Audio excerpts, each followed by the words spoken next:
So I wanted to take a look at Isaiah Stewart in switching situations for this part of the breakdown, and I'm sorry for the sheer number of clips here at the beginning, but I thought it was important to highlight all the variety of players and talents that he was able to do that against. As you see, Bogdanovich there forces a tough miss. Here against Trae Young, he's able to stay in front, keep him out of the lane, and actually forces him into a turnover. As we move into the Wizards game, here Kentavious Caldwell-Pope, and I think one thing Stewart does really well is he's able to stop his momentum and then get his hand back and contest these shots. As you see, he's right there. That's a shot that Caldwell-Pope can make, and we'll see it a little bit later with guys making the shots, but you almost always see Stewart get a hand up and make it a tough shot. So last clip, it was KCP. This clip, it's Ish Smith. As we move into the Knicks, you're going to see Emmanuel Quickley here, and he's able to get into the lane. I'm not saying Stewart's perfect, but he takes the bump from Quickley and again is able to stop his momentum and get a hand there to force a tough shot. So if you're going to score, more often than not, you're going to have to make a tough shot. Here now it's RJ Barrett going to his left. Stewart's able to cut him off,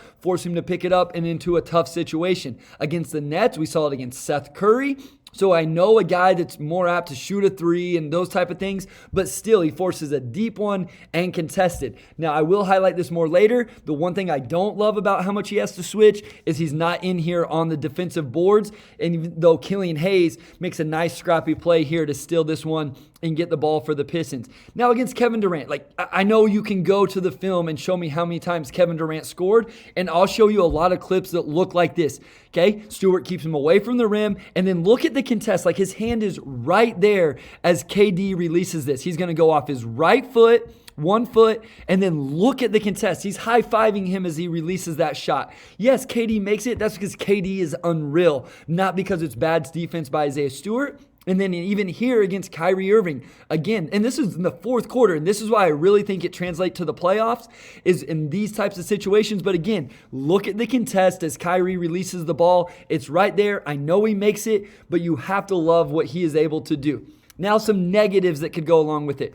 First is communication. I don't know what happens here. Maybe Stewart has to communicate better. It looks like maybe Hayes thinks the screen is coming to this side.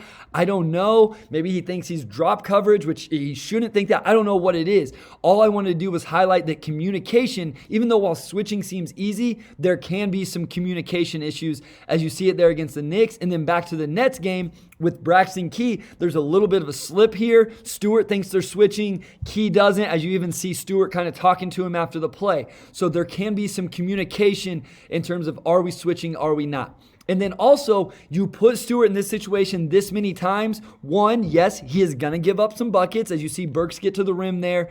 And then maybe a foul there. Obviously, they didn't call it. But on this next one against Bruce Brown, you see he's able to get to the rim and they do call a foul on Stewart. So that's just one thing I wanted to bring up as well, is there is a chance for a little bit more foul trouble in these situations. And then I alluded to it earlier, but you see here he forces Quickley into the three-point shot. And then now Stu has to be good about not doing, I love the run out because he can go get transition post position. But what could end up being is you're giving up offensive rebounds because he's not in there, as you see the Knicks get 2 extra attempts. Maybe that's not on Isaiah Stewart, but you do take him away from the defensive boards. And then finally, right here, you have to think about the other side of the switch. I don't necessarily mind this with Saddiq Bey, but you could end up with smaller guys on bigs in the post because of the switch. But I love what Stewart does here as we continue to talk about the rebounding is he comes in from the three-point line and grabs that one for his team.